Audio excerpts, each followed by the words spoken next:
بہت شد و مت کے ساتھ آپ کی مدد کروں گا. لیکن ورقہ بن نوفل کا اس کے بعد انتقال ہو جاتا ہے. ادھر ورقہ بن نوفل کا انتقال ہوتا ہے, ادھر ایک بار وحی آتی ہے, اس کے بعد وحی کا سلسلہ کٹ جاتا ہے, جسے کہا جاتا ہے فترۃ الوحی. ایک بار وحی آئی, یہ سورہ علق کی آیات نازل, ابتدائی آیات, اس کے بعد وحی کا سلسلہ رک گیا. اب اللہ کے رسول صلی اللہ علیہ وسلم اور پریشان کہ یہ ماجرا کیا, یہ تھا کیا, یہ تھا کیا میرے اوپر کوئی خیالی کیفیت تھی کہ میں نے یہ محسوس کیا کہ غار حرا میں میرے پاس کوئی آتا ہے, آ کر مجھے چند آیات سناتا ہے اور یہ کہتا ہے کہ آپ نبی اور رسول ہیں, اور اس کے بعد پھر اب کچھ سامنے نہیں آ رہا ہے. بلکہ بعض روایات میں یہ ساری باتیں آتی ہیں کہ آپ نے بعض ایسا کام کرنے کی کوشش کی جو ایک انسان پریشانی میں کر سکتا ہے. پریشانی میں جو آدمی ایک کام کر سکتا ہے, آپ نے بھی وہ کام کرنے کی کوشش کی. آپ پہاڑوں پر چلے جاتے تھے, لیکن جب آپ پہاڑ پر جاتے تھے تو آپ کے سامنے جبرائیل نمودار ہوتے تھے اور کہتے تھے واللہ انک لرسول اللہ حقا, کہ رب ذوالجلال کی قسم آپ رسول برحق ہیں, آپ رسول برحق ہیں. اس کے بعد نبی علیہ الصلوۃ والسلام کو تسلی ہوتی تھی کہ ہم نبی اور رسول بنا دیے گئے, لیکن یہ وحی نہیں آتی تھی, کوئی اگلا پیغام نہیں مل رہا تھا آسمان سے. اس سے آپ پریشان ہوتے تھے, اس سے آپ پریشان ہو رہے تھے کہ کوئی اگلا پیغام نہیں مل رہا ہے. لیکن اللہ سبحانہ الحمدللہ نحمده ونستعینه ونستغفره ونعوذ باللہ من شرور انفسنا ومن سیئات اعمالنا من يهده الله فلا مضل له ومن يضلله فلا هادي له وأشهد أن لا إله إلا الله وحده لا شريك له وأشهد أن محمدًا عبده ورسوله يا أيها الذين آمنوا اتقوا الله حق تقاته ولا تموتن إلا وأنتم مسلمون يا أيها الناس اتقوا ربكم الذي خلقكم من نفس واحدة وخلق منها زوجها وبث منهما رجالا كثيرا ونساء واتقوا الله الذي تساءلون به والأرحام إن الله كان عليكم رقيبا يا أيها الذين آمنوا اتقوا الله وقولوا قولا سديدا يصلح لكم أعمالكم ويغفر لكم ذنوبكم ومن يطع الله ورسوله فقد فاز فوزا عظيما أما بعد فإن خير الحديث كتاب الله وخير الهدي هدي محمد صلى الله عليه وسلم وشر الأمور محدثاتها وكل محدثة بدعة وكل بدعة ضلالة وكل ضلالة في النار فأعوذ بالله السميع العليم من الشيطان الرجيم لقد من الله على المؤمنين إذ بعث فيهم رسولا من أنفسهم يتلو عليهم آياته ويزكيهم ويعلمهم الكتاب والحكمة وإن كانوا من قبل لفي ضلال مبين. محترم بزرگوں، نوجوان ساتھیوں، معزز حاضرین، جیسا کہ آپ لوگوں نے سماعت فرمایا کہ سلسلۃ الانبیاء سیریز کا جو پروگرام سال سے زائد عرصہ قبل شروع کیا گیا تھا، اب وہ اپنے اختتام کو ہے. اور اختتام کی یہ کڑی بھی اپنے اندر کئی کڑیاں لیے ہوئے ہیں، جس میں ہم سب اپنے آخری نبی جناب محمد عربی صلی اللہ علیہ وسلم کی سیرت سماعت کرنے کے لیے یہاں بیٹھے ہوئے ہیں. یہ بڑی عظیم ذمہ داری ہے جس کو لے کر میں آپ لوگوں کے سامنے حاضر ہوں. میرے الفاظ بہت سارے باتوں کو بیان کرنے سے قاصر ہوں گے، اور میرے جذبات بہت سارے واقعات اور بہت سارے حقائق کو بیان کرنے سے عاجز ہوں گے۔ میں پہلے ہی آپ لوگوں سے معذرت کرتا ہوں کہ ایسی ہستی کی زندگی اور اس دور کی باتیں لے کر میں آپ لوگوں کے سامنے حاضر ہوں۔ ہستی وہ جس کو اللہ سبحانہ و تعالیٰ نے آخری نبی اور رسول بنا کر اس روح زمین پر مبعوث فرمایا۔ آپ قرآن پڑھیے، آپ کو اندازہ ہوگا اللہ سبحانہ و تعالیٰ نے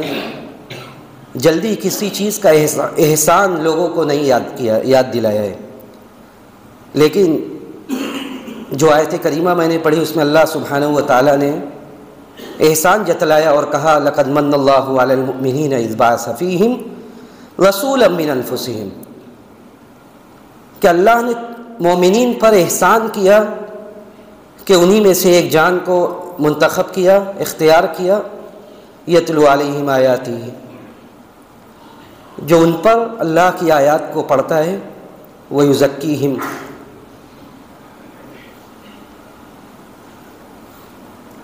ان کا تزکیہ فرماتا ہے،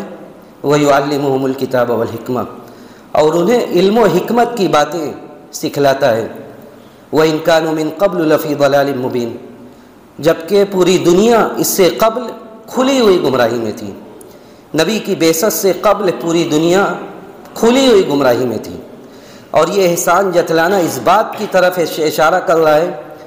کہ اللہ کے نبی صلی اللہ علیہ وسلم کو بھیج کر اللہ سبحانہ و تعالیٰ نے کتنا بڑا احسان کیا ہے امت کے اوپر اور پوری انسانیت کے اوپر۔ جب لوگ ایک اللہ کو نہیں جانتے تھے، ایک اللہ کی عبادت کرنا نہیں جانتے تھے،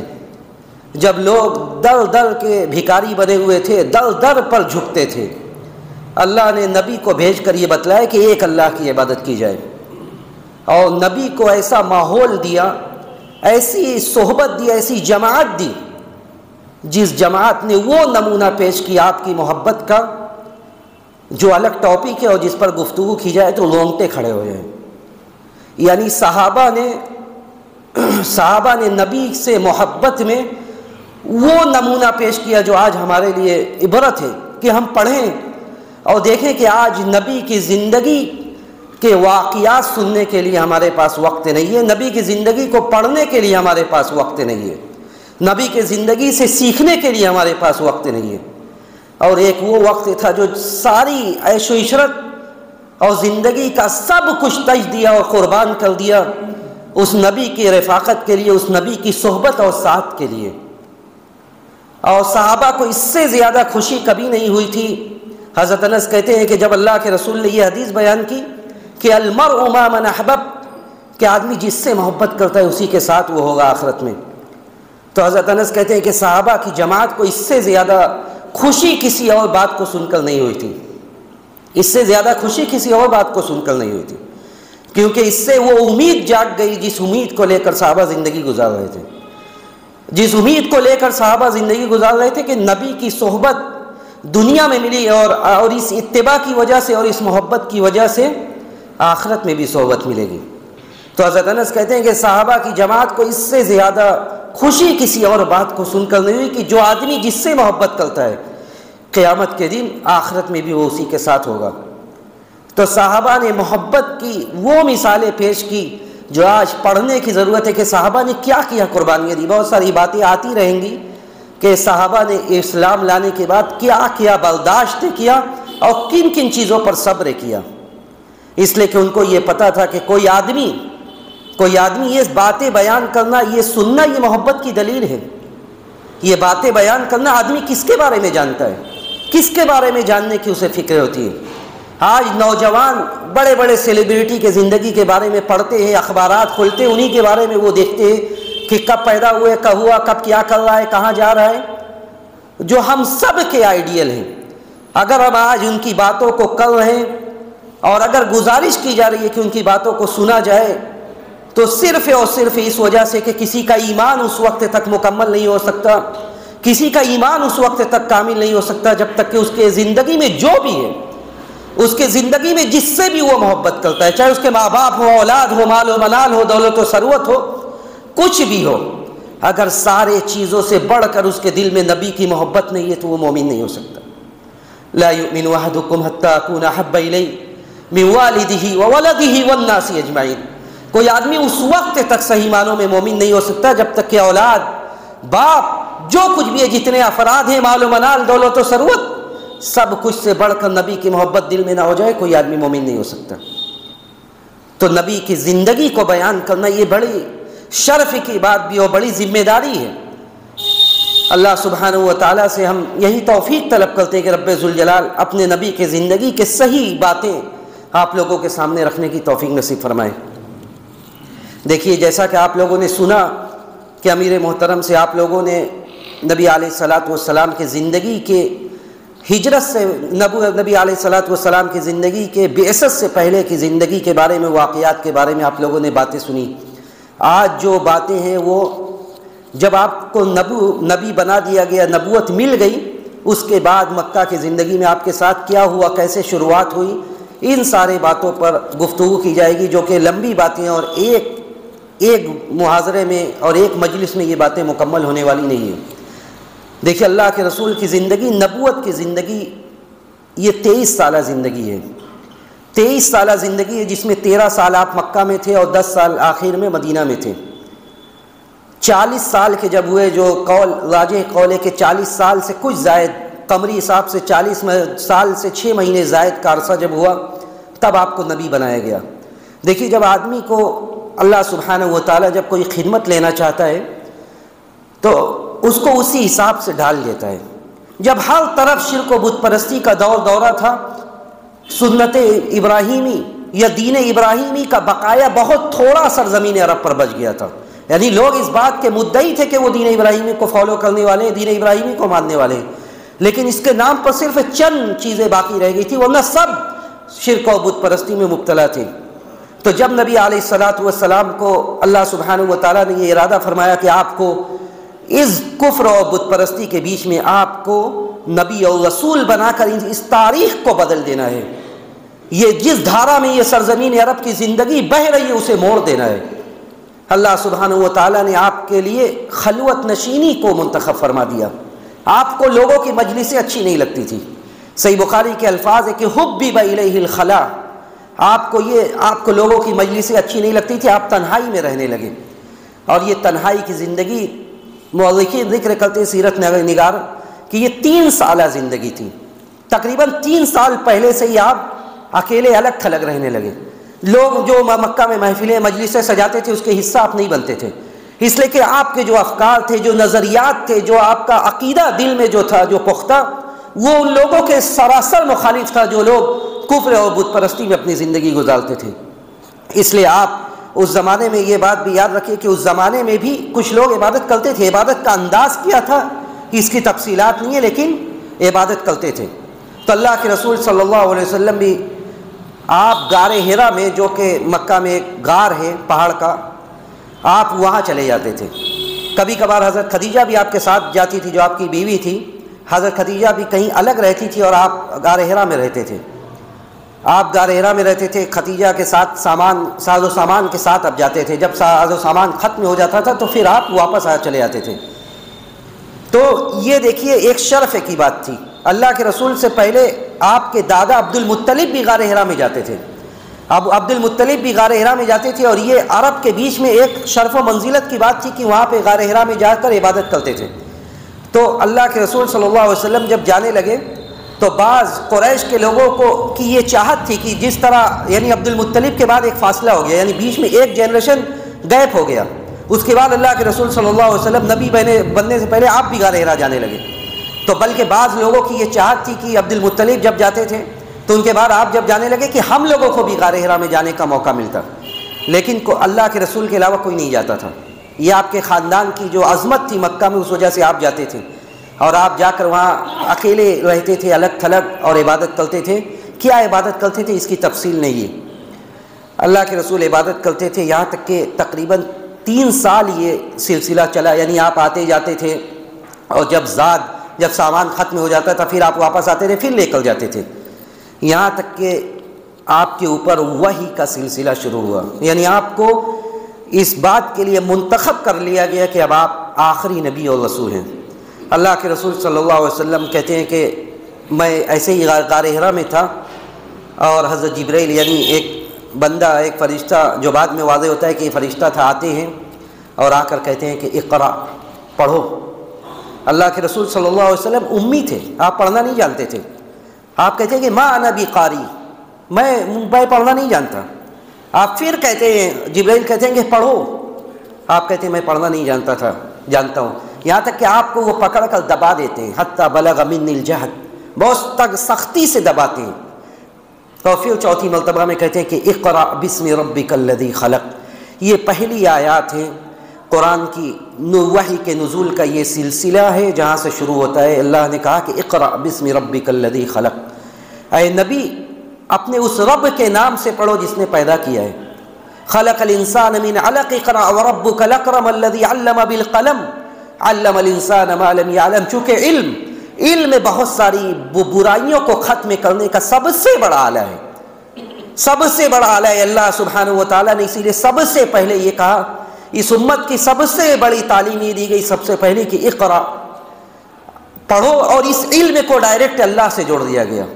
کہ پڑھو اس رب کے نام سے جس نے تمہیں پیدا کیا ہے۔ اس کے بعد یہ آیات نازل ہوتی ہے، اور یہ پہلی آیات ہوتی ہے۔ اللہ کے رسول صلی اللہ علیہ وسلم یہ غیر محتاط طریقہ ہوتا ہے، یعنی یہ نارمل انداز نہیں ہوتا ہے۔ اللہ کے رسول ڈر جاتے کہ یہ کیا ہو گیا، یہ ماجرا کیا ہے۔ آپ غار حرا سے نکل جاتے ہیں، آپ غار حرا سے نکلتے ہیں، اور آپ اپنی بیوی جو اس وقت صرف حضرت خدیجہ ہوتی ہیں، آپ حضرت خدیجہ کے پاس آتے ہیں، اور حضرت خدیجہ سے آ کر آپ کہتے ہیں، آپ ڈرے سہمے ہوتے ہیں، اور آپ کہتے ہیں کہ انی خشیت علی نفسی، پورا ماجرا سناتے ہیں، اور اس کے بعد کہتے ہیں کہ انی خشیت علی نفسی، مجھے خوف ہو رہا ہے اپنی جان کا، مجھے یہ لگ رہا ہے کہ میرے ساتھ کچھ غلط ہونے والا ہے۔ ایک آئیڈیل بیوی، ایک مثالی خاتون اس وقت اپنے شوہر کو کس بات سے دلاسا اور تسلی دیتی ہے، کہتی ہے کہ واللہ لا یخزیک اللہ ابدا، اللہ کی قسم اللہ آپ کو رسوا نہیں کرے گا۔ انک لتصل الرحم،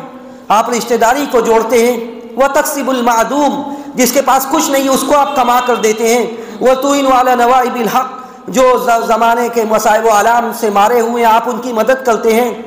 آپ اتنا سارا اچھا کام کرتے ہیں، اللہ آپ کو ایسا بیار و مددگار نہیں چھوڑے گا، رسوا و ذلیل آپ کو نہیں کرے گا۔ حضرت خدیجہ رضی اللہ تعالیٰ عنہ تسلی تو دیتی ہے، لیکن حضرت خدیجہ کے دل میں بھی ایک بات آتی ہے کہ یہ معاملہ نارمل نہیں ہے، یعنی یہ معاملہ کیا ہے کہ نبی علیہ الصلوۃ والسلام بتاتے ہیں کہ ایک آدمی آتے ہیں اور آ کر دبا دیتے ہیں، اور اس کے بعد کہتے ہیں کہ اقرأ بسم ربک الذی خلق، کہتے ہیں کہ آیات نازل ہو رہی ہے۔ حضرت خدیجہ رضی اللہ تعالیٰ عنہ آپ کو لے کر اپنے چچیرے بھائی ورقہ بن نوفل کے پاس چلے جاتے ہیں۔ ورقہ بن نوفل، دیکھیے جب عرب میں برائیاں پھیلی تو ورقہ بن نوفل نے اپنا دین چھوڑ کر وہ نصرانی ہو گئے تھے، اور جو عبرانی زبان بھی جانتے تھے۔ ورقہ بن نوفل کہتے ہیں کہ حضرت خدیجہ کہتی ہے کہ اسمع من ابن اخیک، اپنے بھتیجے سے سنو کیا بیان کر رہے ہیں یہ۔ اللہ کے رسول صلی اللہ علیہ وسلم پوری بات بیان کرتے ہیں کہ میرے ساتھ کیا کیا ہوا۔ ورقہ بن نوفل کہتے ہیں کہ وہ پوری بات سنتے اور اس کے بعد کہتے ہیں کہ یہ تو وہی ناموس ہے، یعنی یہ رسالت کا سلسلہ شروع ہو گیا، یہ اللہ سبحانہ و تعالیٰ نے آپ کو نبی اور رسول کے لیے، رسالت کے لیے منتخب فرمایا ہے۔ اس کے بعد کہتے ہیں، ورقہ بن نوفل پوری بات بیان کرتی ہے اور کہتے ہیں کہ آپ اللہ کے رسول ہیں، اور اس کے بعد وہ جس اندیشے کا ان کو خدشہ ہوتا ہے، جس خوف کے وہ شکار ہوتے ہیں، وہ واضح کرتے ہیں اور کہتے ہیں کہ مجھے ڈر ہے اس بات کی کہ آپ کے قوم کے لوگ آپ کو ستائیں گے، بلکہ آپ کے قوم کے لوگ آپ کو مکہ سے باہر نکال دیں گے۔ اللہ کے رسول صلی اللہ علیہ وسلم کو بڑا تعجب ہوتا ہے کہ جو لوگ، یعنی ایسا نہیں تھا کہ نبی علیہ الصلوۃ والسلام بے وقار آدمی تھے، یعنی اللہ سبحانہ و تعالی ہمیشہ جس کو منتخب فرماتا ہے وہ اپنے قوم میں بھی بڑا باوقار ہوتا ہے۔ اسی لیے حضرت عبداللہ ابن عباس نے کہا کہ جتنے بھی نبی گزرے ہیں، کسی بھی نبی کی بیوی زانیہ نہیں ہو سکتی، یعنی نبی کا جس کو اللہ نے نبوت و رسالت کے لیے منتخب کیا، اس کا بھی سماج اور سوسائٹی میں ایک وقار ہوتا ہے، ایسا نہیں کہ ہر کسی کو بھی اٹھا کر نبوت و رسالت کے لیے انتخاب کر لیا جائے۔ تو نبی علیہ الصلوۃ والسلام کا بھی اس مکہ کے مجلسوں میں، مکہ کے سوسائٹی میں ایک وقار تھا۔ اللہ کے رسول نے کہا کہ اَوَ مُخْرِجِيَّهُمْ، او مخرجیہم، یعنی یہ لوگ مجھے نکالیں گے. یعنی آپ کو بہت تعجب ہوا کہ یہ لوگ جو میرے ہر بات پر میری بات میں بات ملاتے ہیں، ہاں میں ہاں ملاتے ہیں، کہتے ہیں ہاں جیسا محمد کہتے ہیں ویسے ہی ہے. او مخرجیہم. تو ورقہ بن نوفل نے کہا کہ ہاں ہر نبی کے ساتھ ایسا ہی ہوتا ہے. جتنے بھی نبی آئے ہیں جب انہوں نے اللہ کے کلمے کا اعلان کیا سب لوگ ان کے دشمن بن گئے، سب ان کے دشمن بن گئے. اور ابھی تک کوئی نبی کا دشمن نہیں تھا، یعنی سب آپ جو بھی بات کہتے تھے سب آپ کے ساتھ ہوتے تھے. ورقہ بن نوفل نے کہا کہ ہاں، اور اگر میں زندہ رہا تو لانصرک نصرا مؤزرا، تو میں آپ کی بہت سختی سے بہت شد و مت کے ساتھ آپ کی مدد کروں گا. لیکن ورقہ بن نوفل کا اس کے بعد انتقال ہو جاتا ہے. ادھر ورقہ بن نوفل کا انتقال ہوتا ہے، ادھر ایک بار وحی آتی ہے، اس کے بعد وحی کا سلسلہ کٹ جاتا ہے، جسے کہا جاتا ہے فترۃ الوحی. ایک بار وحی آئی، یہ سورہ علق کی آیات نازل، ابتدائی آیات، اس کے بعد وحی کا سلسلہ رک گیا. اب اللہ کے رسول صلی اللہ علیہ وسلم اور پریشان کہ یہ ماجرا کیا، یہ تھا کیا، یہ تھا کیا میرے اوپر کوئی خیالی کیفیت تھی کہ میں نے یہ محسوس کیا کہ غار حرا میں میرے پاس کوئی آتا ہے، آ کر مجھے چند آیات سناتا ہے اور یہ کہتا ہے کہ آپ نبی اور رسول ہیں، اور اس کے بعد پھر اب کچھ سامنے نہیں آ رہا ہے. بلکہ بعض روایات میں یہ ساری باتیں آتی ہیں کہ آپ نے بعض ایسا کام کرنے کی کوشش کی جو ایک انسان پریشانی میں کر سکتا ہے.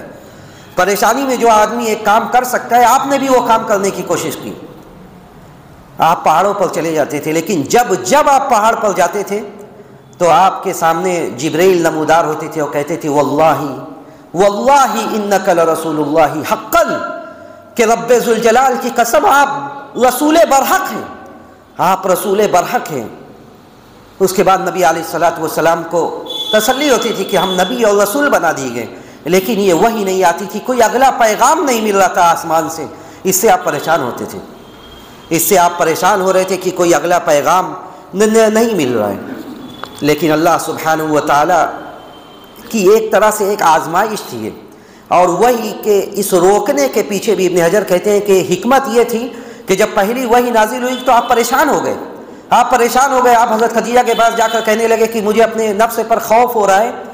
تو اللہ سبحانہ و تعالیٰ نے چند دن کے لیے یہ سلسلہ منقطع کر دیا تاکہ آپ ذہنی طور سے تیار ہو جائے اور اس بوجھ کو اٹھانے کے لیے اپنے آپ کو تیار کر لیں. اور جب اللہ سبحانہ و تعالیٰ کو یہ لگا کہ اب آپ ذہنی اور فکری حساب سے اب تیار ہو چکے ہیں، دوسری آیات ایسی آیات نازل ہوئی جس نے آپ کے زندگی میں کوہرام مچا دیا. اللہ سبحانہ و تعالیٰ نے ہم کتنی مرتبہ ان آیات کو پڑھتے ہیں، فجر کی نمازوں میں اور دوسرے اپنے قرآن کی تلاوت میں ہم کتنا سنتے ہیں. دوسری آیات جو نازل ہوئی وہ سورہ مدثر کی ابتدائی آیات تھی. اللہ نے کہا کہ یا ایھا المدثر، یا ایھا المدثر قم فانذر وربک فکبر وثیابک فطہر والرجز فہجر ولا تمنن تستکثر ولربک فاصبر.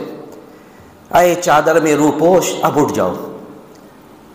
اللہ کے نبی سے یہ کہا جا رہا ہے کہ جو چادروں میں روپوش ہو، چادر اوڑھ کر سو رہے، اب اٹھ جاؤ.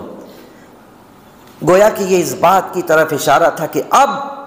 آپ کی زندگی اور عیش و عشرت سے کوئی تناسب نہیں ہے، کوئی مناسبت نہیں ہے. اب عیش و عشرت اور آپ کی زندگی میں کوئی تال میل نہیں ہے. اب آرام سے آپ کا کوئی سروکار نہیں ہے، اب آرام سے آپ کا کوئی سروکار نہیں ہے، بلکہ جس بوجھ کو آپ کے اوپر دیا گیا ہے، جو رسالت کا یہ بوجھ ہے، یہ لے کر اب آپ کو جی رہا ہے. اور اس کے بعد یہ فرمان نازل ہوا مسلسل 23 سالہ تک آپ اٹھے، آپ اللہ کی باتوں کو لوگوں تک پہنچاتے رہے،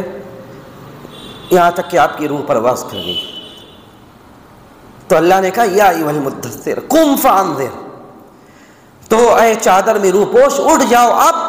اب آرام سے آپ کا کوئی سروکار نہیں ہے. اب ڈرانا، اللہ کے پیغام کو پہنچانا، یہ آپ کا کام ہے. اور یہ کہا گیا کہ قم فانذر، اٹھو اور ڈراؤ، یعنی اس دنیا والوں کو بتلا دو کہ اس دنیا میں جو بھی کام اللہ کے خلاف ہو رہا ہے، دین کے خلاف ہو رہا ہے، توحید کے خلاف ہو رہا ہے، آپ لوگوں کو آگاہ کر دیجئے کہ جو لوگ اس غلط کام میں ملوث ہیں، آخرت میں ان کا انجام بہت ہی بھیانک اور دردناک ہونے والا ہے. قم فانذر وربک فکبر، اور اپنے رب کی بڑائی بیان کیجئے یعنی یہ کہا گیا کہ اب اس دنیا میں اگر کسی کی بڑائی مانی جائے گی، کسی کی بڑائی تسلیم کی جائے گی، تو وہ ایک اللہ ہے، اس کے علاوہ کوئی نہیں ہے۔ وَرَبَّكَ فَكَبِّرْ وَثِيَابَكَ فَطَهِّرْ، اپنے کپڑوں کو پاک کیجیے۔ یہاں صرف کپڑوں کی سفیدی نہیں مقصود تھی، یہاں صرف کپڑوں کی سفیدی مقصود نہیں تھی، بلکہ نبی سے یہ کہا جا رہا ہے کہ آپ اپنے ظاہر و باطن کی اصلاح کر لیجئے، آپ اپنے کپڑوں کو صاف کیجئے، اپنی طبیعت کو، اپنی فطرت کو صاف کیجئے، اور اپنی امت کو بتلائیے کہ ظاہر و باطن کی اس حفاظت اور ظاہر و باطن کی سفیدی اور صفائی سے ہی دنیا اور آخرت کی سرخ روئی اور کامیابی حاصل ہو سکتی ہے۔ وَثِيَابَكَ فَطَهِّرْ وَالرُّجْزَ فَاهْجُرْ، جو بھی گندگی ہے اسے چھوڑ دو۔ وَالرُّجْزَ فَاهْجُرْ وَلَا تَمْنُنْ تَسْتَكْثِرْ، احسان اس لیے مت کرو کہ اب زیادہ ملنے والا ہے، بلکہ یہ سوچ لو کہ اب آپ جس کے ساتھ بھی احسان کریں گے اکثر و بیشتر آپ کے احسان کا بدلہ دینے والا نہیں ہے، بلکہ لوگ احسان فراموش ہیں۔ اور آپ یہ نہ سوچیں کہ آپ جس مشن میں لگے ہوں اس کا بہت بڑا ثمرہ ابھی فوراً آپ کو ملنے والا ہے، بلکہ یہ ایک بہت بڑا بوجھ ہے، بہت بڑی ذمہ داری ہے جسے آپ کو سونپا گیا ہے۔ وَلَا تَمْنُنْ تَسْتَكْثِرْ وَلِرَبِّكَ فَاصْبِرْ، اور اپنے رب کے سامنے صبر کیجیے، اپنے رب کے لیے صبر کیجیے۔ یعنی اس میں آخری ٹکڑے میں یہ واضح کیا گیا کہ اب آگے کی زندگی میں آپ کے ساتھ ہونے والا کیا ہے، اب آگے کی زندگی میں آپ کے ساتھ اور جو آپ کے متبعین اور پیروکار ہوں گے ان کے ساتھ کیا ہونے والا، اس سے بھی آگاہ کیا گیا۔ اس لیے کہ جو کلمہ تاریخ کا رخ موڑنے والا تھا، اس سے عرب کے لوگ ایسے ہی نہیں بیٹھنے والے تھے۔ جن کے رگ و ریشے میں بت پرستی بس گئی تھی، رچ گئی تھی، وہ کیسے اس بات کے لیے تیار ہو سکتے تھے کہ سب کو چھوڑ کر اجعل الالہۃ الہا واحدا ان ھذا لشیء عجاب، سارے معبود کو در کے ہر کام کے لیے ہم الگ معبود بنائے ہوئے ہیں، ہر کام کے لیے، ہر ضرورت کے لیے ایک بت بنائے ہوئے ہیں، ہم سب کو چھوڑ کر ہم ایک اللہ کو رب مان لیں، ان ھذا لشیء عجاب، یہ بڑی عجیب و غریب بات ہے، کیسے ہم اسے مان لیں؟ تو ایسے ہی وہ بیٹھنے والے نہیں تھے۔ تو نبی علیہ الصلوۃ والسلام سے یہ کہا گیا کہ اپنے رب کے لیے صبر کرنا سیکھ جائیے۔ دیکھیے وحی کی جب بات کی جاتی ہے تو وحی کے نزول کی جو کیفیت اللہ کے رسول صلی اللہ علیہ وسلم کے اوپر جو طریقہ ہوتا ہے وہ کئی ایک ہے۔ پہلے تو یہ تھا کہ نبوت سے پہلے ہی آپ کو خواب دکھایا جاتا تھا، جو یہ پہلا حصہ تھا جسے کہا جاتا ہے کہ نبوت کا یہ 46واں حصہ تھا۔ نبوت یہ 23 سالہ زندگی نبوت کی زندگی تھی، اور اس کے بعد جو خواب کا سلسلہ تھا، کہتے ہیں یہ نبوت کا یہ 46واں حصہ تھا۔ تو سب سے پہلا حصہ یہ تھا کہ آپ کو خواب دکھایا جاتا تھا، اور جو خواب آپ دیکھتے تھے ویسے ہی ہو بہو صبح ہوتا تھا ویسے ہی۔ یعنی جب شروعات ہوئی، جب آپ کے لیے ذہنی طور سے آپ کو تیار کیا جانے لگا کہ آپ کو نبی بنانا ہے، تو سب سے پہلے آپ کو خواب دکھایا جاتا، اور جو خواب آپ دیکھتے صبح وہی ہوتا تھا۔ تو یہ پہلا طریقہ تھا۔ اس کے بعد یہ تھا کہ فرشتے آپ کے دل میں بات ڈالتے تھے، فرشتے آپ کے دل میں بات ڈالتے تھے، کوئی فرشتہ سامنے نہیں آتا تھا لیکن آپ کے دل میں بات ڈالا جاتا تھا۔ جیسے کہ یہ کہا گیا کہ اللہ کے نبی صلی اللہ علیہ وسلم نے یہ کہا کہ فرشتے نے میرے دل میں یہ بات ڈالی ہے کہ کوئی آدمی جب تک اپنی پوری زندگی پوری نہیں کر لے گا اس وقت تک وہ مرے گا نہیں،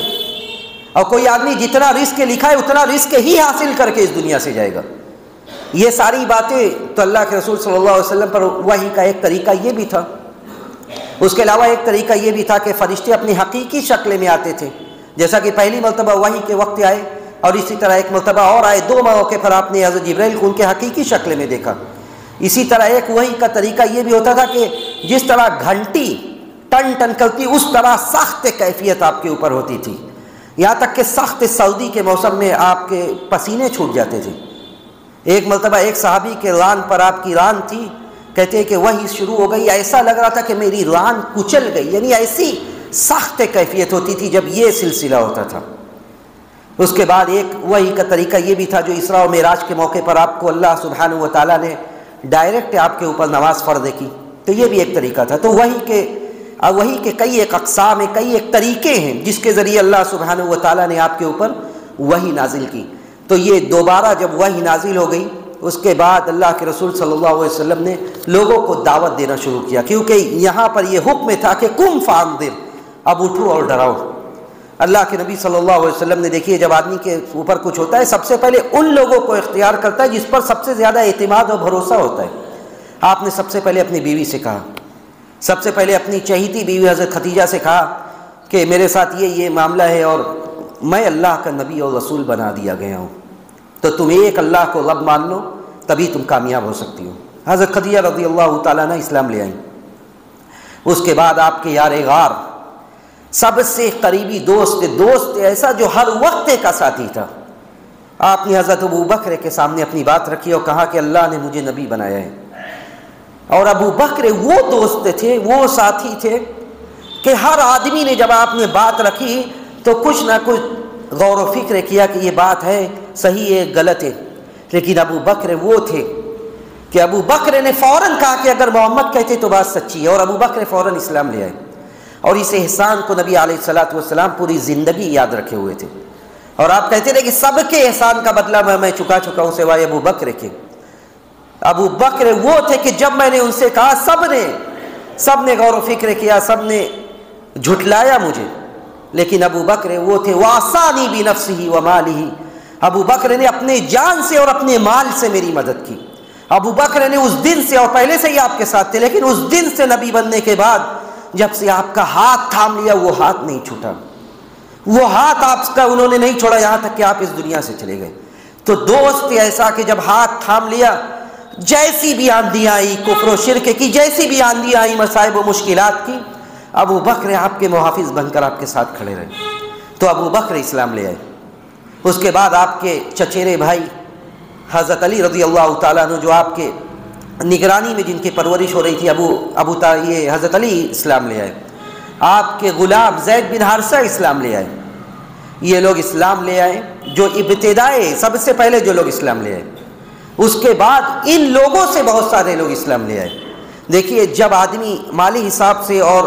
سماج اور سوسائٹی میں وہ باوقار ہوتا ہے تو اس کی بات کا اثر بھی زیادہ ہوتا ہے۔ حضرت ابو بکر رضی اللہ تعالیٰ عنہ ایک باوقار شخصیت کے حامل تھے۔ ابو بکر رضی اللہ تعالیٰ عنہ کے پاس، چونکہ تجارت بھی ان کی لمبی چوڑی تھی، ابو بکر کے پاس لوگ آتے جاتے تھے۔ حضرت ابو بکر رضی اللہ تعالیٰ عنہ نے نبی کی اس مشن کو آگے بڑھانا شروع کیا۔ لوگوں کے ذہن میں یہ بات ڈالنے لگے کہ قولوا لا الہ الا اللہ، لوگوں ایک اللہ کو رب مان لو، اب اس کے علاوہ کوئی چارہ نہیں ہے۔ ابو بکر سے کئی ایک لوگ جو عشرہ مبشرہ میں سے حضرت عبد الرحمن بن عوف، زبیر بن عوام، سعد بن ابی وقاص، حضرت عثمان بن مظعون، حضرت عثمان بن عفان جیسے صحابہ، یہ لوگ اسلام لے آئے۔ اس کے بعد نبی کا یہ مشن خفیہ طور سے دھیرے دھیرے یہ چل رہا تھا، چونکہ حالات ایسے نہیں تھے کہ ایک بارگی کھلم کھلا یہ اعلان کر دیا جاتا کہ لوگوں ایک اللہ کو رب مان لو تو کامیاب ہو جاؤ گے، بلکہ یہاں داعی کے لیے، جو لوگ دین کے کام میں لگے ان کے لیے بھی ایک طریقہ بتلایا گیا کہ ہر چیز تدریجاً ہوتی ہے، آہستہ آہستہ اسٹیپ بائی اسٹیپ کی جاتی ہے۔ ایسا نہیں کہ ایک آدمی جو دین سے بالکل متنفر ہے اسے پکڑا جائے، اگر وہ نماز پڑھا گیا ہے تو فوراً اس سے یہ کہا جائے کہ نہیں تمہیں دوسرے دین کے کام بھی ویسے ہی کرنا ہے، بلکہ تدریجاً کام کیا جاتا ہے۔ تو اللہ کے نبی صلی اللہ علیہ وسلم نے اس موقع پر دھیرے دھیرے دین کا کام کرنا شروع کیا، اور آپ خفیہ طور سے لوگوں کو تبلیغ کا کام کرنے لگے، جسے یہ کہا جاتا ہے کہ یہ وہ دور تھا جس دور میں خفیہ طور سے چپکے آپ دعوت کا کام کر رہے تھے۔ حالانکہ آپ بیٹھے نہیں تھے، لیکن آپ چپکے دعوت کا کام کر رہے تھے اور لوگوں کو ایک اللہ کی طرف بلا رہے تھے۔ اور اس موقع پر اللہ سبحانہ و تعالی جب سورہ مدثر کی آیات نازل ہوئی، اس کے بعد پے در پے وہی نازل ہو رہی تھی۔ دیکھیے ماحول کو محسوس کیجئے کہ سورہ مدثر کی آیات نازل ہوئی اور آپ کو یہ حکم دے دیا گیا کہ اب وَلِرَبِّكَ فَاصْبِرْ، اپنے رب کے لیے صبر کیجئے، یعنی یہ اشارہ دیا گیا کہ معاملہ آگے کافی خطرناک اور گمبھیر ہے۔ اس کے بعد اللہ سبحانہ و تعالیٰ پے در پے آیات نازل کرنے لگا، جن آیات کا اختتام چھوٹی آیات ہوتی تھی اور ایک طرح کی آیات ہوتی تھی اور ایک طرح کے الفاظ پر اس کا اختتام ہوتا تھا، جس میں اکثر و بیشتر کا موضوع آخرت، تزکیہ نفس، جنت و جہنم ہوا کرتا تھا۔ یعنی اکثر آیات جو نازل ہوتی تھی اس میں یہ بتلایا جاتا تھا، صحابہ کو یہ تسلی دی جاتی تھی کہ یہ دنیا اور اس کے مصائب و مشکلات یہ چند دن کے، یہ دنیا اور اس میں جو کچھ بھی مصیبتیں آ رہی ہیں یہ چند دن کی ہے، ابدی اور دائمی زندگی یہ آخرت کی ہے۔ اگر ابھی تم جھیل لو گے تو اس دن تمہیں رسوا و ذلیل نہیں ہونا پڑے گا، اور اگر ابھی تم نے کلمہ حق کو نہیں پڑھا، نبی کا ساتھ نہیں دیا، یا تم گمراہ ہو گئے، تم پلٹ گئے، تو پھر تمہیں آخرت میں ذلیل و رسوا ہونا پڑے گا۔ تو ہر آیات جو نازل ہو رہی تھی ان آیات میں اس بات کی تسلی دی جا رہی تھی کہ یہ دنیا یہ چند دن کی ہے، آخرت برپا ہونے والی ہے۔ جنت و جہنم کا تذکرہ کیا جاتا، عذاب کا تذکرہ کیا جاتا، اور یہ کہا جاتا کہ یہ دنیا یہ چند دن کی ہے، اور اپنے دلوں میں اللہ کا خوف اور اس کا تقوی پیدا کرو، ماحول کو محسوس کرو۔ صحابہ کی تربیت کی جا رہی ہے کہ اب جب نبی کا ساتھ پکڑ لیو تب اسے چھوڑنا نہیں ہے۔ یہ آیات نازل ہو رہی ہے، صحابہ کے دلوں کی تربیت کی جا رہی ہے، ان کا تزکیہ کیا جا رہا ہے۔ اس کے بعد نبی علیہ الصلاۃ والسلام نے اس موقع پر یہ مورخین یہ بیان کرتے ہیں کہ نماز نبوت کے ساتھ ہی فرض کر دی گئی تھی، یعنی معراج سے پہلے بھی بہت سارے سیرت نگار یہ کہتے ہیں کہ معراج سے پہلے ہی نماز فرض کر دی گئی تھی، لیکن نماز پڑھنے کا کیا طریقہ تھا یہ کہیں ذکر نہیں کیا گیا۔ لوگ کہتے ہیں کہ اس وقت یہ تھا کہ ایک نماز صبح پڑھنا ہے اور ایک نماز شام، اور بلکہ یہ بھی سیرت نگار ذکر کرتے ہیں کہ اللہ کے رسول صلی اللہ علیہ وسلم بعض صحابہ کے ساتھ نماز پڑھتے بھی تھے چپکے چپکے۔ بہرحال یہ ایک قضیہ ہے جو مختلف ہی ہے کہ کس طرح پڑھا جاتا تھا اور پڑھا جاتا تھا یا نہیں، اور جو عام طور سے جو بیان کیا جاتا ہے وہ ہے کہ اسراء و معراج کے موقع پر اللہ رب العزت والجلال نے نماز کو فرض کیا۔ اس کے بعد یہ ایک مرحلہ ختم ہو گیا، جو خفیہ تبلیغ کا جو مرحلہ تھا یہاں پر یہ ختم ہو گیا، اور یہ اب اللہ رب العزت والجلال نے یہ اعلان کر دیا کہ وَأَنذِرْ عَشِيرَتَكَ الْأَقْرَبِينَ، کہ اب یہ خفیہ طریقہ نہیں چلنے والا ہے، اب آپ کھڑے ہو جائیے اور وَأَنذِرْ عَشِيرَتَكَ الْأَقْرَبِينَ، اور اپنے قریبی لوگوں کو اب ڈرائیے، جو آپ کے خاندان کے لوگ ہیں آپ ان کو ڈرائیے۔ اللہ کا یہ فرمان نازل ہونا تھا کہ آپ نے بنو ہاشم کو جمع کیا، جو آپ کے خاندان والے تھے آپ نے ان کو جمع کیا، اور ان کو جمع کر کے اپنی بات رکھنی چاہیے۔ آپ نے بات رکھی اور کہا کہ دیکھو میں اللہ کا نبی ہوں، اللہ نے مجھے نبی بنایا ہے تاکہ میں تم لوگوں کو کفر و ضلالت سے نکال کر ایک اللہ کی عبادت کی طرف لے آؤں، جتنی گندگیوں اور غلاظتوں میں تم پڑے ہوئے میں تمہیں کھینچ کر نکالوں اور ایک اللہ کی عبادت اور پاکیزگی کے راستے پر لگاؤں۔ لیکن آپ کا جو قریبی ہوتے ہیں، الاقارب عربی میں کہتے ہیں کہ جو قریبی ہوتے ہیں وہی آپ کو ڈستے ہیں۔ اسی مجلس میں ابو لہب کھڑا ہو جاتا ہے۔ ابو لہب کہتا ہے سنو تم میرے چچا کے لڑکے ہو، اگر ہم لوگ تمہارا ساتھ دیں گے تو سارے عرب جب آ جائیں گے تمہاری اس باولے پن پر، تمہاری اس بات پر سارے عرب ہمارے مخالف ہو جائیں گے، تو پھر ہم سامنا نہیں ان کا کر پائیں گے۔ اس لیے مجھے لگ رہا ہے کہ کوئی ہمارے ہی خاندان سے اٹھے گا اور تمہارا کام تمام کر دے گا یا تمہاری تنبیہ کر دے گا، اور کوئی بعید نہیں ہے کہ میں ہی وہ کام کر دوں۔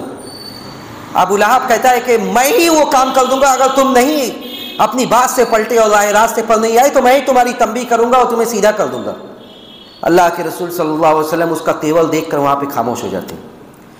اس کے بعد پھر آپ کوشش کرتے ہیں، اسی ایک طرف یہ ہوتا ہے، دوسری طرف اللہ سبحانہ و تعالیٰ پھر آیت نازل کرتا ہے اور کہتا ہے فَاصْدَعْ بِمَا تُؤْمَرُ، جو کچھ آپ کو حکم دیا جا رہا ہے کھلم کھلا بیان کیجئے۔ نبی علیہ الصلاۃ والسلام اس آیت کو جب سنتے ہیں کوہ صفا پر چڑھتے ہیں۔ صفا پہاڑی پر جب جو حجاج جاتے ہیں تو ضرورت ہے کہ ان تاریخ کو یاد کیا جائے کہ یہ پہاڑ، یہ جگہ اپنے اندر کتنی تاریخیں سموئے ہوئے، کتنی داستانیں لیے ہوئے ہیں، اور کتنے ایسی عبرت لیے ہوئے ہیں کہ کس طرح نبی کو صحابہ کو وہاں پر ذلیل و رسوا کرنے کی کوشش کی گئی، ستایا گیا۔ کوہ صفا پر آپ چڑھتے ہیں، کہتے یا صباحا، یہ عرب کا ایک کلمہ تھا کہ لوگ جمع کرنا ہوتا تھا تو کہتے تھے یا صباحا، ہائے صبح، یہ کلمہ کہنا تھا، سب لوگ جمع ہو جاتے ہیں۔ پھر اللہ کے نبی صلی اللہ علیہ وسلم یہی بات رکھتے، کہتے قولوا لا الہ الا اللہ تملک العرب والعجم،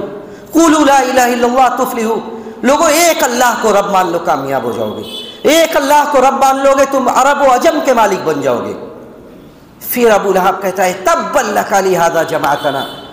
کہ تف ہو، ہلاک و برباد ہو تم نے اسی لیے پھر جمع کیا ہے، ہمیں اسی لیے جمع کیا، یہی بات اپنی سنانے کے لیے۔ اللہ کے نبی صلی اللہ علیہ وسلم اپنی بات رکھتے ہیں، اس کے بعد مجلس ختم ہوتی ہے، پھر آپ کوشش کرتے ہیں، آپ بلکہ ایک مجلس میں آپ قریش کے بڑے بڑے شاخوں کو الگ الگ مخاطب کر کے کہتے ہیں، اور کہتے ہیں دیکھو یا بنی عدی، یا بنی فلاں، یا بنی فلاں، آپ نام لے لے کر کہتے ہیں، اور کہتے ہیں کہ دیکھو سن لو، لا اغنی عنکم من اللہ شیئا، لا اغنی عنکم من اللہ شیئا، اگر تم نہیں سدھرے، اگر تم لوگ نہیں سدھرے، ایک اللہ کو رب نہیں مانا، تو میں تمہارے کسی کام نہیں آ سکتا، میں تمہارے کسی کام نہیں آ سکتا۔ بلکہ آپ نے اپنی بیٹی تک سے بعض موقع پر کہا کہ یا فاطمہ، اے فاطمہ یہ سن لو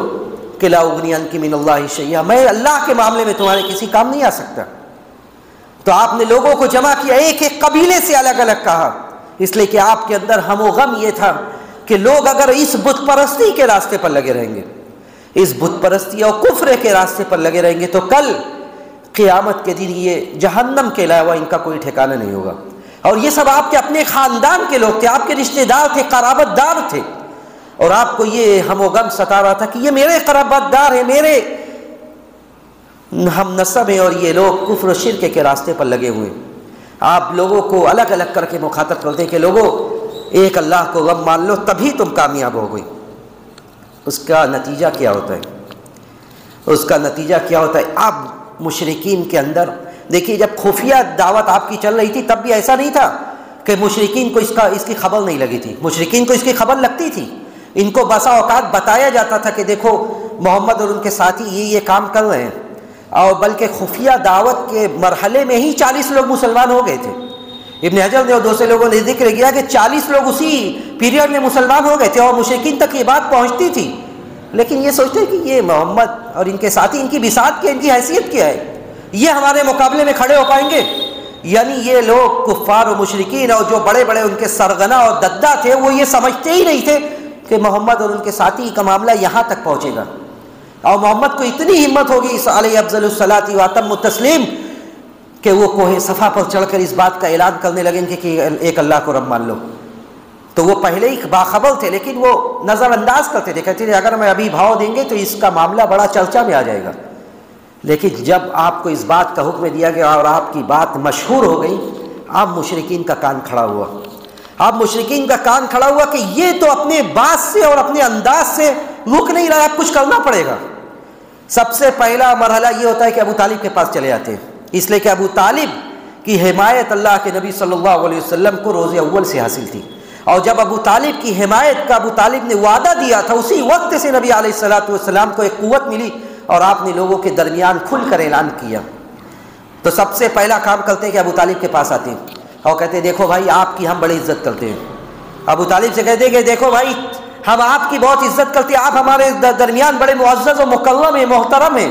لیکن اگر آپ اپنے بھتیجے کو سنبھالیں گے نہیں تو آپ کی عزت بھی جائے گی اور پورا عرب اس کا مخالف ہو جائے گا، اس کے بعد ہم بچا نہیں پائیں گے، اور ہم یہ برداشت نہیں کر سکتے کہ یہ کھلم کھلا ہمارے معبودوں کو گالی دیتا ہے، یہ کھلم کھلا ہمارے معبودوں کو برا بھلا کہتا ہے کہ یہ کچھ نہیں کر سکتے۔ ابو طالب نرم بات کر کے گزارا کرتے ہیں اور ان لوگوں کو واپس کر دیتے ہیں، اللہ کے نبی صلی اللہ علیہ وسلم کو پھر تسلی دیتے ہیں، اور اللہ کے نبی صلی اللہ علیہ وسلم اپنے کام میں لگے رہتے ہیں۔ لیکن مشرکین اب رکنے والے نہیں تھے۔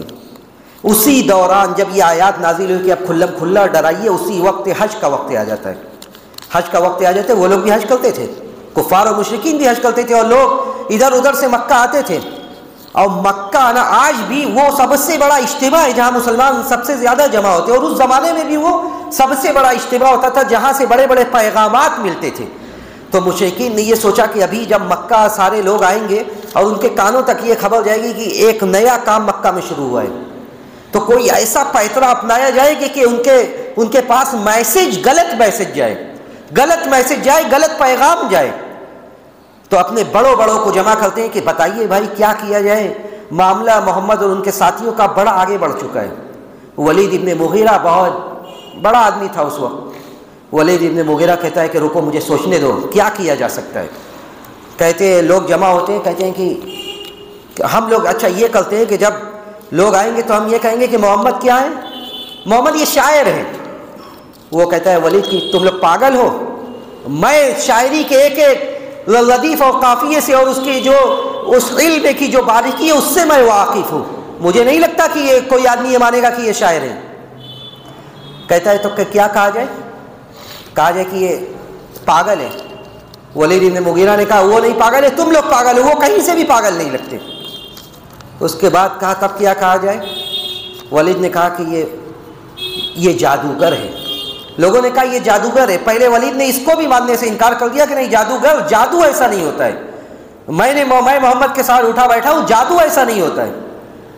اس کے بعد وہ غور و فکر کرتا ہے، کہتا ہے تم لوگوں کی بات کچھ حد تک چلنے لائق ہے، کیونکہ یہ جادو سے ہی ملتی جلتی بات کر رہا ہے. کیونکہ جو بھی وہ کہتے ہیں ایک بات ان کی لوگ سنتے ہیں اور میاں بیوی الگ ہو جاتے ہیں، لوگ اپنے خاندان اور قبیلوں کو چھوڑ کر الگ ہو جاتے ہیں، جہاں لوگوں کی رشتہ داری یہ ساری رشتہ داریوں کو چھوڑ دیتے ہیں کلمے کی وجہ سے. تو یہ کیا ہوا؟ جادو ہی ہوا. تو ٹھیک ہے، ہم کہہ دیں گے جب حاجی لوگ آئیں گے، ہم اپنے چیلے چاپڑوں کو لگاتے ہیں، سب ہر جگہ بیٹھ کے یہی کہیں گے کہ محمد کی بات مت سننا، سب یہ جادوگر ہے، اگر اس کی بات سنو گے تو میاں بیوی میں لفڑا ہو جائے گا. سورہ مدثر میں اللہ تعالیٰ نے اس خباثت کا نقشہ کھینچا اور کہا انہ فکر وقدر فقتل کیف قدر. اس نے غور و فکر کیا، پھر غور و فکر کیا، ثم نظر ثم عبس وبصر، پھر دیکھا منہ بھی سوڑا، ثم نظر ثم عبس وبصر فقال ان هذا الا سحر یؤثر. پھر اس نے کہا کہ یہ تو ایک جادو ہے جو نقل کیا جا رہا ہے. ان هذا الا سحر یؤثر ان هذا الا قول البشر، یہ انسانی کلام ہے. تو اس نے یہ کہا کہ اب حاجی لوگ جب آئیں گے تو حاجی لوگ سے یہ کہا جائے گا کہ یہ جادو کر رہا ہے، اس کے پاس مت جانا. اور یہ پیترا الٹا پڑ گیا. جتنے اس کے چیلے چاپڑ تھے، ولید حاجیوں کے خیمے میں جاتا تھا، وہ کہتا تھا کہ دیکھو بھائی جادو محمد کرتے ہیں، ان کے پاس مت جانا. اور جتنے تھے اس کے چمچے سب یہی کہتے تھے. اور ہوا کیا؟ ہوا کہ لوگوں نے اس کو رسپانس دینا شروع کر دیا. جب ایک بات آپ بار بار کسی سے جا کے کہیں گے دیکھو بھائی اس کی بات مت سننا، یہ بہت غلط بات کرتا ہے، اس کی بات مت سننا، یہ آپ کو گمراہ کر دے گا، تو آدمی کے دل میں تو آئے گا دیکھیں تو کہتا کیا ہے. تو یہ ایک پیغام لے کر حاجیوں نے اپنی واپسی کی. حاجیوں نے ایک پیغام لے کر مکہ سے کوچ کیا کہ محمد کے اندر اور ان کے پیغام کے اندر ایسا کیا ہے کہ یہ لوگ جو قریش کے جو بڑے بڑے لوگ ہیں وہ آ کر منع کر رہے ہیں کہ دیکھیے ایسا نہ ہو، دیکھیے اس کے پاس مت جانا. لیکن یہ پیترا تو بھلے ہی فیل ہو گیا، لیکن ان لوگوں نے چونکہ مکہ میں انہی کا دبدبہ تھا، ان لوگوں نے ایسا یہ نہیں کر سکتے تھے. دیکھیے ابھی یہ ایسا نہیں کر سکتے تھے کہ یہ نبی علیہ الصلوۃ والسلام کو پکڑے اور پکڑ کر مارنے لگے، ان کی اتنی اوقات اور اتنی حیثیت نہیں تھی ان کی. لیکن ان لوگوں نے آپ کو دماغی حساب سے آپ کو ٹارچر کرنا شروع کیا. ابو لہب نے اپنے دونوں بیٹوں سے، آپ کے لڑکی نبی علیہ الصلوۃ والسلام کی دو بیٹیوں کا نکاح ابو لہب کے دو بیٹوں سے ہوا تھا. جب یہ سب ہوا زبردستی طلاق دلوا دیا، زبردستی طلاق دلوایا. یہ ایک طرح سے ایذا تھی. اس کے بعد یہ کیا کرتا تھا، ایک پیترا مشرکین کا یہ تھا کہ وہ ہنسی مذاق اڑاتے تھے. جہاں بھی مسلمان کو بیٹھے دیکھتے تھے تو ہنسی مذاق کرنے لگے، دیکھو یہ لوگ ہیں ہؤلاء من اللہ علیہ من بیننا، یہی وہ لوگ ہیں، بڑے بڑے لوگوں کو اللہ نے چھوڑ کر ان جیسے فقیروں اور کمزوروں کو اختیار کیا ہے کہ ان کو نبوت ملے گی. یعنی وہ اس طرح کی باتیں کرتے تھے کہ کہتے کہ یہ اللہ کو کوئی اور نہیں ملا، ان کو نبی بنا دیا، اور یہ ایسے کمزور غریب نادار لوگ جن کے پاس کپڑا بھی نہیں ہے صحیح سے پہننے کے لیے. یعنی اس طرح کا ہنسی اور مذاق اڑاتے تھے. ان الذین اجرموا کانوا من الذین آمنوا یضحکون. اللہ نے اسی بات کا نقشہ کھینچا ہے کہ مجرمین جو ہے وہ مسلمانوں کا مذاق اور استہزاء کرتے تھے،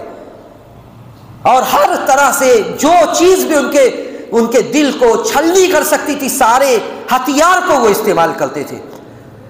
کبھی ان کے نسب پر تانا دیتے، کبھی ایسی باتیں کرتے کہ وہ مغموم ہو جائے، پریشان ہو جائے. اس کے بعد کیا طریقہ تھا؟ اس کے بعد یہ بھی طریقہ تھا، کہتے تھے وقالوا ما لهذا الرسول، رسالت ہی پر انگلی اٹھانے لگتے کہ ما لهذا الرسول یاکل الطعام ويمشي في الاسواق. یہ کیسا رسول ہے؟ یہ کیسا رسول ہے؟ کھاتا پیتا ہے، بازاروں میں گھومتا ہے. یعنی اب یہ کہا جا رہا ہے کہ یہ رسول نہیں ہو سکتا. رسول کے لیے تو کوئی ما فوق الفطرہ انسان ہونا چاہیے جو نہ کھائے پیے نہ بازاروں میں جائے. اس کے بعد چلو بھائی آگے بڑھو. اس کے بعد کیا کہنے لگے؟ اس کے بعد کہے وقالو، ان لوگوں نے کہا کہ یہ ساری باتیں جو یہ کہہ رہا ہے اساطیر الاولین اکتتبها، یہ تو پہلوں کے گڑھے ہوئے قصے ہیں جو یہ لکھ رہا ہے. فَهِيَ تُمْلَى عَلَيْهِ بُكْرَةً وَأَصِيلًا، اور یہ قصے کہانیاں صبح و شام اس کو املا کرایا جا رہا ہے. یہ خود کچھ کہنے پر قادر نہیں ہے، نعوذ باللہ،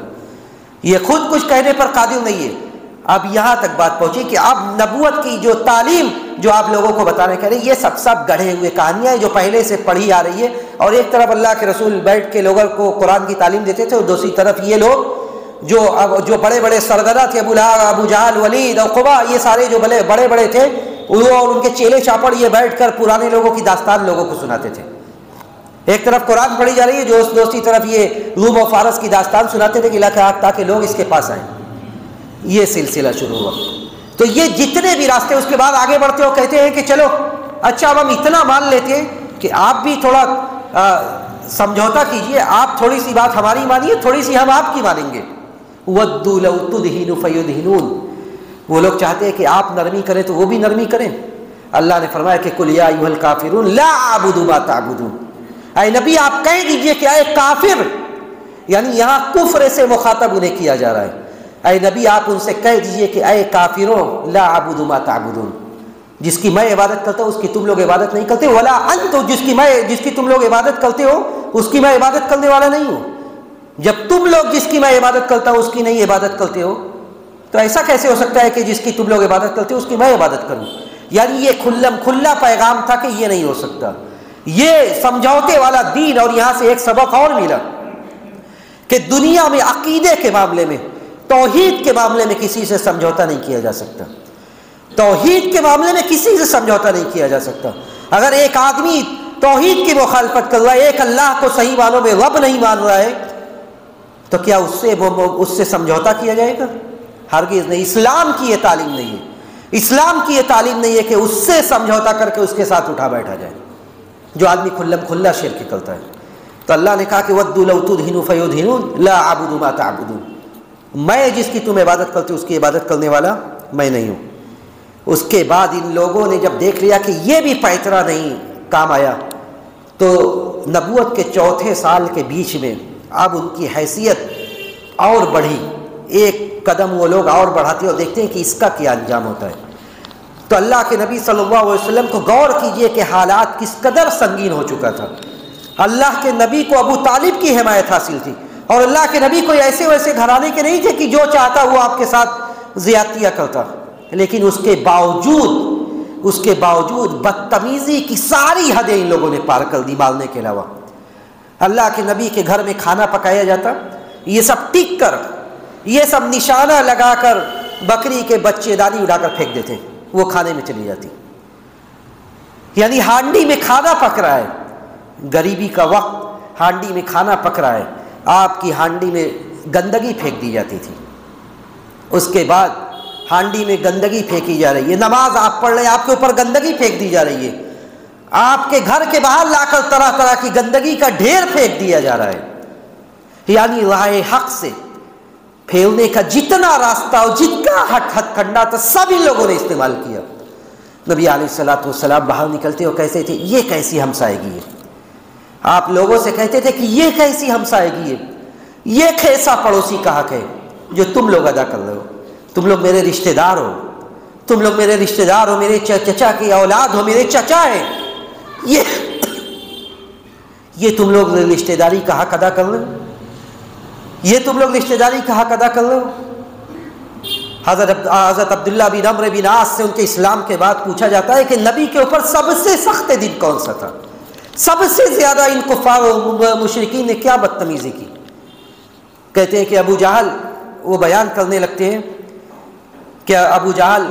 اپنے مجلس میں بیٹھا ہوتا ہے، کہتا ہے کہ کوئی ہے جو بنو فلاں کے قبیلے کا نام لیتا ہے اور کہتا ہے کہ بنو فلاں کے بکری کی اوجڑی لے آئے اور لا کر نبی کے اوپر پھینک دے۔ عقبہ بن ابی معیط بہت بڑا چمچا تھا اس کا، وہ کہتا ہے میں کروں گا یہ کام۔ عقبہ بن ابی معیط جاتا ہے اور لے کر آتا ہے اور لا کر نبی علیہ الصلوۃ والسلام کے اوپر وہ پھینک دیتا ہے۔ جب حضرت فاطمہ رضی اللہ تعالیٰ عنہ کو اس کی خبر لگتی ہے، حضرت فاطمہ رضی اللہ تعالیٰ عنہ کو بتایا جاتا ہے آپ اس وقت کعبہ میں حتیم میں نماز پڑھ رہے ہوتے ہیں، حتیم میں آپ نماز پڑھ رہے ہوتے ہیں اور یہ کمبخت، یہ بدبخت لاتا ہے اور لا کر آپ کے اوپر اوجڑی پھینک دیتا ہے۔ حضرت فاطمہ رضی اللہ تعالیٰ عنہ کو خبر ملتی ہے کہ آپ کے ابا کے ساتھ ایسا ہوا ہے، آپ دوڑتی ہوئی آتی ہیں، آپ سے اس گندگی کو دور کرتی ہیں۔ اس موقع پر اللہ کے رسول صلی اللہ علیہ وسلم رونے لگتے اور آپ اپنا ہاتھ اٹھاتے ہیں اور اٹھا کر ایک ایک آدمی کے لیے بد دعا کرتے ہیں، ایک ایک کمبخت جو اس موقع پر حاضر تھا اور جو بڑے بڑے سرگنا تھے ان کے، سب کا نام لے کر بد دعا کرتے ہیں کہ اللہم علیک بعقبہ، اللہم علیک بابی لہب، اللہم علیک بابی جہل، کہ اللہ تو اس کو بھی پکڑ لے، اللہ تو اس کو بھی پکڑ لے، اے اللہ تو اس کو بھی پکڑ لے۔ ایک ایک کا نام لے کر آپ اس موقع پر بد دعا کرتے ہیں ان لوگوں کے لیے، اس لیے کہ یہ حد ہوتی ہے کہ اتنی ساری مکہ میں حمایت آپ کو حاصل ہوتی ہے، اس کے بعد بھی ان کی ان کی ایذا رسانیاں اتنی بڑھ جاتی ہیں کہ آپ کو اب آپ کو کھلے طور سے یہ پریشان کرنے لگتے ہیں۔ ایک موقع پر اور حضرت ابو بکر آ کر آپ کو بچاتے ہیں، آتا ہے اور آ کر آپ کا گلا گھونٹنے لگتا ہے، اور اس موقع پر بھی غالباً عقبہ بن ابی معیطی کا نام ہے کہ آ کر آپ کا گلا گھونٹنے لگتا ہے۔ حضرت ابو بکر رضی اللہ تعالیٰ عنہ آتے آ کر آپ کو چھوڑاتے اور کہتے ہیں کہ اتقتلون رجلا ان یقول ربی اللہ، تم لوگ صرف ایک آدمی کو اس لیے مار رہے ہو، ایک آدمی کو تم لوگ صرف اس لیے مار رہے ہو کہ وہ کہتا ہے کہ اللہ میرا رب ہے۔ یعنی اتنا پریشان کرنا، اور یہ کہ جان کے در پہ تھے کہ اب جان لے لی جائے اور آپ کا معاملہ یہیں پہ ختم کر دیا جائے۔ اس کے بعد معاملہ اور آگے بڑھتا ہے، میرے خیال سے 1 گھنٹہ ہو رہا ہے، اس لیے بات یہیں پہ ختم کی جائے، اور اگلا درس جب شروع ہوگا تو انشاءاللہ اللہ کے نبی صلی اللہ علیہ وسلم کی زندگی میں اس کے آگے کیا ہوا ظلم و جور کی یہ داستان جو دل دہلا دینے والی ہے، اس کی آگے کی باتیں انشاءاللہ ہم اگلے درس میں بیان کریں گے۔ ہم اللہ سبحانہ و تعالیٰ سے یہی دعا کرتے ہیں کہ رب العالمین تو اپنے نبی کو اس دعوتی مشن کا بہترین بدلہ دے، نبی علیہ الصلاۃ والسلام سے محبت ہمارے دلوں میں رچا دے، بسا دے، آپ کی سیرت سے سیکھنے کی توفیق نصیب فرما۔ رب العالمین ہمارے دلوں میں اپنا خوف، اپنی خشیت، اپنی محبت پیدا کر دے، اپنے نبی کی محبت، سچی محبت پیدا کر دے۔ رب العالمین ہمارا جب اس دنیا سے جانے کا وقت آئے تو ہمیں اس بات کی توفیق دے کہ ہمارا آخری کلمہ توحید ہو، آخری کلمہ توحید ہو، اور ہمارا حشر اپنے نبی کے ساتھ نصیب فرما، ہمیں نبی کے ہاتھوں سے حوض کوثر نصیب فرما۔ رب العالمین ہمیں جنت میں نبی کی صحبت نصیب فرما۔ وآخر دعوانا ان الحمد للہ رب العالمین، والسلام علیکم ورحمۃ اللہ وبرکاتہ۔